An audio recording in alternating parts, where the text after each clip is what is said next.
Hello, I'm Hanley Riggs. And I'm Camden Morris. And you're watching the Vision News Network.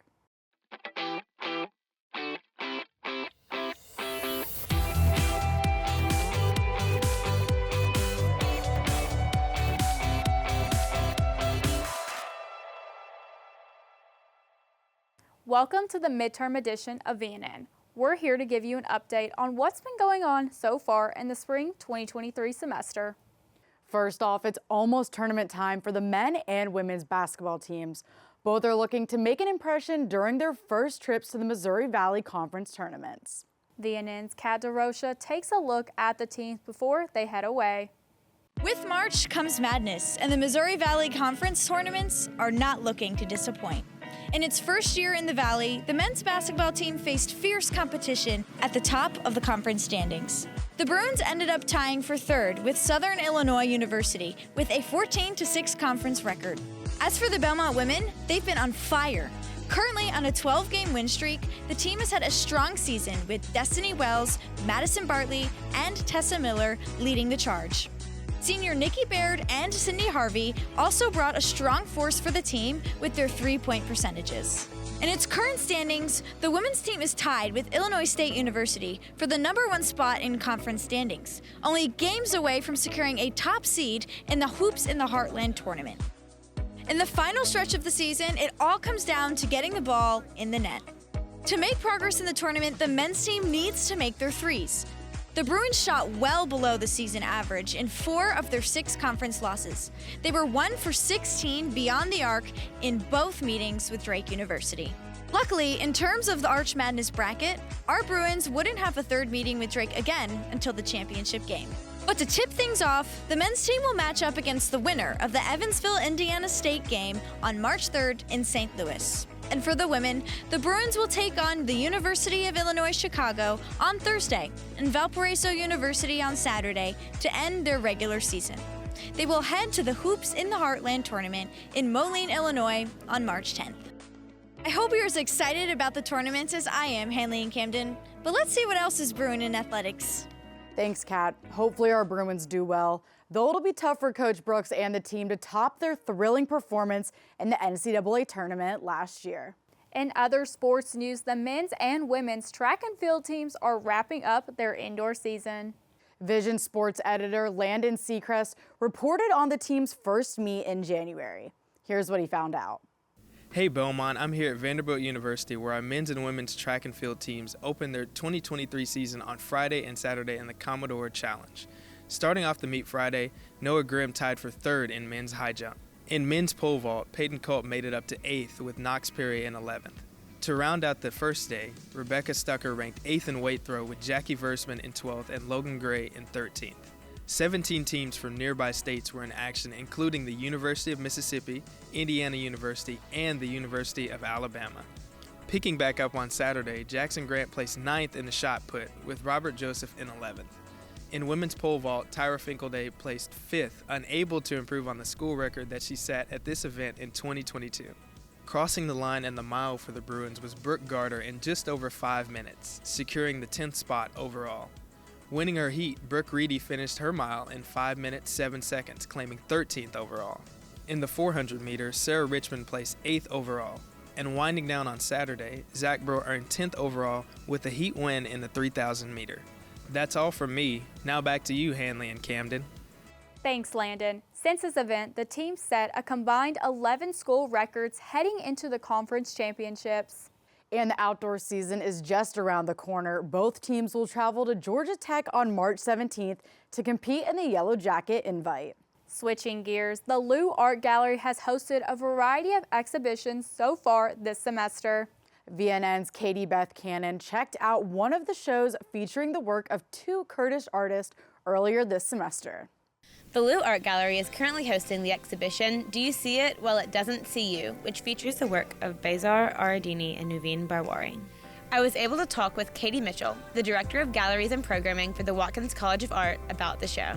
Nuveen is working more with abstract imagery, so you see a lot of collage textiles in the space.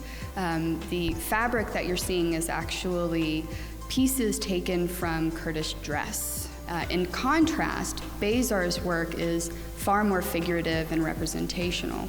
She's actually working from family photographs, and she has drawn these by literally embroidering over the images themselves. These are two different approaches to art making that we don't actually teach in our classes. So it's really important to me that our students be exposed to other modes of making, but also, obviously, I want them to be exposed to different cultures, different identities. I want them to hear other stories. The gallery hosted an artist talk on Thursday, January 19th to discuss the artistic process and take questions from the audience. And these figures here, I think what they are demanding from us as viewers is the acknowledgement of their existence and their personal stories, rather than just being objectified through images of these people as others. A lot of my work really is just like investigating the multiplicity of materials and their inherent history and their cultural meanings. I was also able to get student reactions to the exhibition. I mean, I think it's great. As an art student, I love to hear about the process and how they came up with the final result for their artwork. And I also think it's like a really great opportunity to learn about like the history and where they come from, like different cultures and stuff. It brings more people like to be aware about different cultures and like their backgrounds and like how people like feel about their connectedness to their culture, even though they're like in a new environment. The show will keep running through Friday, January 27th. Back to you, Camden and Hanley. Thanks for that report, Katie Beth. It's great that our students get to see works like this on campus. And speaking of interesting things for students to see and do, this year's homecoming celebration was packed full of fun events. VNN's Angelina Sinicola recapped this year's festivities, which included the birthday celebration for none other than Belmont Betty. Belmont University wrapped up its 2023 homecoming last week after 4 days of excitement and activities on campus. Kicking off with the homecoming parade on February 8th, resident halls and student organizations showed off their floats with a chance to win $500. Bringing home the trophies were the Belmont Hiking Club and Hillside, or should I say Chillside. I spoke with some of the competitors on building their floats and other favorites from the parade. It took us a good afternoon to build the float. We spent, the afternoon painting, riding in the cart for inspiration. Got anything to say? It's day and night, blood, sweat, and tears. The Dickens Ducks, we are very much fans of you guys. We thought it was a race. We thought we were pushing the cart fast. So we went for aerodynamics, but next year we're determined to win and make the best float possible. Barely holding in excitement for the SAPB's annual Build-A-Bruin event on February 9th, I talked to some students about their cuddly companions. So mine is named Ronald because I think that's a funny name for like a bear because it's like a very old British name. She named it after Ron Weasley, to be clear. And this is Mr. Darcy. I'll probably put him on my desk just so I can see him every day because he's cute and makes me happy. Both Belmont basketball teams brought the heat to the curb on Friday and Saturday. During the women's game, Belmont celebrated Belmont Betty Wiseman's 80th birthday with a post-game celebration in the Maddox Grand Atrium. Finishing off the week's festivities, Marcus Knight and Jada Rolston were crowned homecoming king and queen during the men's game. The 2023 homecoming week has come to a close, and I'm looking forward to next year's celebration. Now, back to Camden and Hanley to catch up on what else has been happening on campus. Thanks, Angelina. What a way to round out homecoming with 2 good conference wins. For as much as we love our Bruins, most students don't get the chance to represent their school on the court. Intramurals let students play their favorite sports for a bit of fun and some friendly competition. VNN's Kat DeRocha met with some of the students bringing volleyball and futsal to the Fit Rec this semester. Scholarship athletes are not the only ones taking up the court this semester. Belmont students are serving up the spring season of intramurals. Volleyball and futsal kicked off league play at the end of January. We talked to Belmont students about their experiences playing an intramural sport. Intramurals is kind of where I kind of grow as a player and I can connect with friends more. So intramurals is perfect opportunity for that. And it's also a good fit on the weekdays.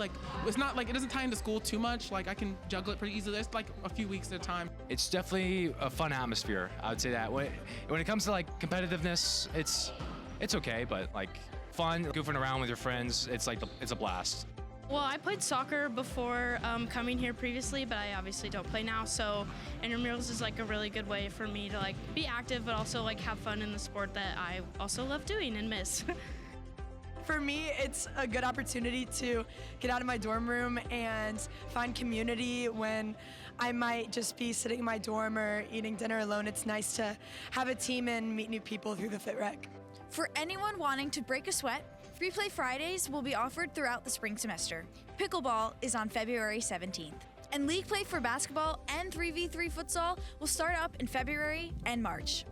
For VNN, I'm Kat DeRocha. Until next time. Thanks for that report, Kat. Those students look like they're having a blast.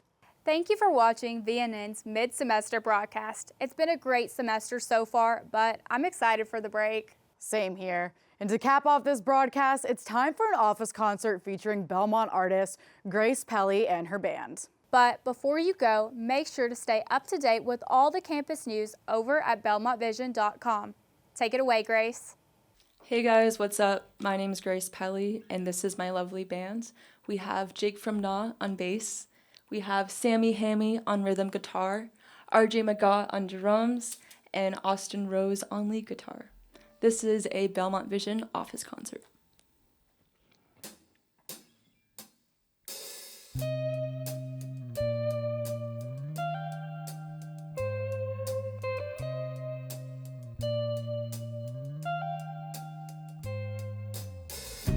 Not another drunk house party, spilling drinks and saying sorry. How are you? Oh, I'm good. Saying things that I think I should. Monotony is colorless. I'm kinda bored, I will confess. They say I'm gonna miss these days, so I'm putting on a smile on my face. Why do I get so sick of all the same things? Or am I looking in all the wrong places? I used to love some things and now they just sting. Trying to fill all of these empty spaces. Oh, oh, oh, oh,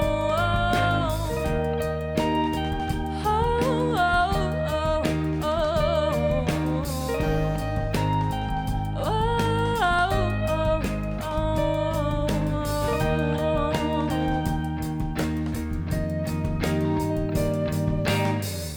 Is everything hidden distraction? Am I overthinking every interaction? Maybe it's time for season 3, 'cause I'm running low on the dopamine. Why won't all these good things last? Everybody has an empty flask. I'm reminded of you every week. Your empty space is killing me. Why do I get so sick of all the same things? Or am I looking in all the wrong places? I used to love someone and now it just stings. Trying to fill all of these empty spaces.